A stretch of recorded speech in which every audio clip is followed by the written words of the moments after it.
Hello there. I'm Rusty Keys with FM 100.3. And with me today, I've got Michelle Smith, the president of Miller Sports and Entertainment. Hello, how are you? Good, Rusty. Thank you for having me.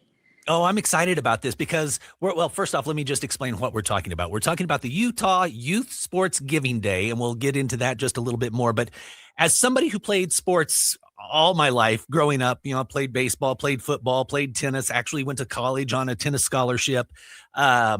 It's something that's near and dear to my heart, and I think it makes a big difference in how kids grow up, if that makes sense, because you learn so many different things from sports. We could not agree with you more. We really know that youth sports, they do more than build athletes, right? They help young people build confidence, resilience, teamwork, leadership, and a sense of belonging. Like you have a tribe, you have a community, right? And that just allows their development to grow in even bigger ways. And so the power of sport is real. And what we're looking at here with the Utah Youth Sports Giving Day is a statewide campaign. It's led by Miller Sports and Entertainment and the Larry H. and Gail Miller Family Foundation, and also the Daniels Fund. So what is our goal in this? Yeah, so really the goal is Utah Sports Youth Giving Day. Utah Youth Sports Giving Day is a statewide fundraiser, right? It's a campaign led by Miller Sports Entertainment and the Larry H. and Gail Miller Family Foundation, as well as the Daniels Fund, which is a group from Colorado, to really expand access of youth sports across Utah. It'll run in September, to be exact, September 12th through the 26th. And the intent is to support all of those that participate in youth sports by providing those nonprofits the financial resources that they need to run their 501c3s, as well as allow families in the community to have greater access through these funds to participate. Which is wonderful. And I've seen that participation in sports is declining for kids, which honestly shocks me. This is the time of year now you're driving out and about, and on a Saturday you see all of these kids playing soccer, and yet we're still declining. How is that possible? Or how is that happening, and why? Is it just that we've got the phones and we've got the gaming and we got all those things taken other avenues away? I'm certain that there is a bit to put on the disruption, right? That is their distractions of all of those things. But there's also, through our research, the reality of that the average family spends just over $1,100 for a child to play a primary sport. And this was in 2024. So you can imagine what it's just only increased to be. And that, even in that research, was 46% increase from 2019 when they had done this research. And so that's from Project Play is the report there. And so we do see that this rising cost is a barrier, combined with unfunded leagues or structures, is creating this limited access. And so that's why I think it's becoming out of reach for families, and especially in rural communities or low income neighborhoods and underserved populations. And so we want to make sure that we're doing everything that we can to provide them with the resources and tools that they need to be successful as our communities keep growing too. So I'm talking with Michelle Smith, president of Miller Sports and Entertainment, about the Utah Youth Sports Giving Day, which is going to be starting, as you said, on September the 12th. But we want to get the word out right now. Is it for certain sports or just sports in general? Just sports in general.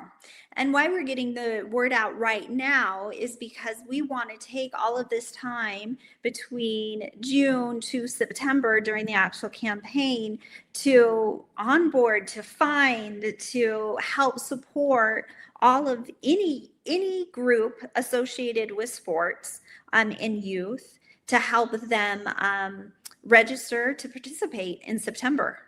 And so that's why we're talking about it now. And we're super excited because we hope to give out $3 million. And the first Wow. million of that will be matching. And so if I am part of a youth sports 501c3, and I know in September I can start preparing for a campaign with all of my supporters, and every dollar I can get them to give, I will have it matched back. Like, it's time to rally, and we want to make sure we're giving everybody that availability to do. So if I am someone who is heavily involved in that, or I'm a parent and I want to know more, what do I do? Where do I go? So if you are part of a youth sports 501c3, or you're one that wants to understand how they become a 501c3 and time to participate either this year, and this is something I should say is not a one and done. We plan on this becoming something that is just a staple of what we do at Miller Sports Entertainment every year. And so if we can help them even for future years to plan to participate, what they need to go to is UtahYouthSportsGivingDay.com.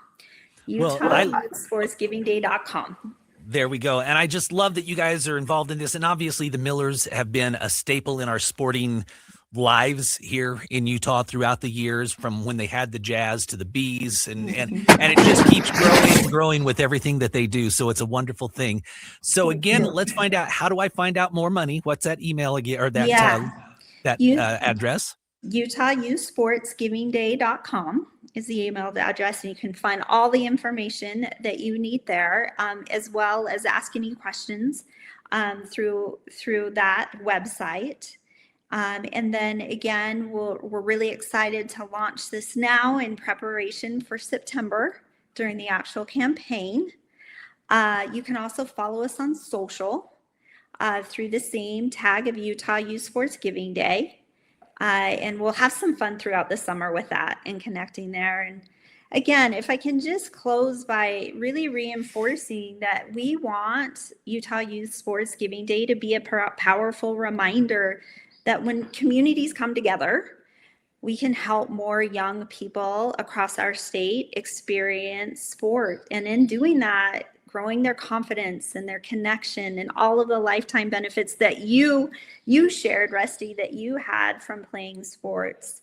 And so we were so grateful for all those that have supported us in this effort and will support us going forward. And it is amazing when you think about it, as a kid and you're growing up and you're playing sports. And like I said, I played team sports, which I loved because I love the team aspect, but I also played tennis, which is a very individualistic type of thing. And what I've learned from both of them and how I can bring those together in my life. And it is amazing things that you learn when you're 5, 6, 7, 8, 14, 15, 16, and you're playing sports. Yeah. You use a lot of those same things in your day-to-day life as you are moving forward as an adult. No question. And we're all leaders in our homes, in our communities, in our neighborhoods. And those are skills that you can really learn and develop through participation in sports, any sport, right? And so you get it. You get Absolutely. Youth Sports Giving Day. It's going to begin on September the 12th. However, you can go to the link that we've got running throughout the interview here. That'll get you more information as well. Michelle, thank you so much for your time today, and go team. Oh, thank you, Rusty. Exactly.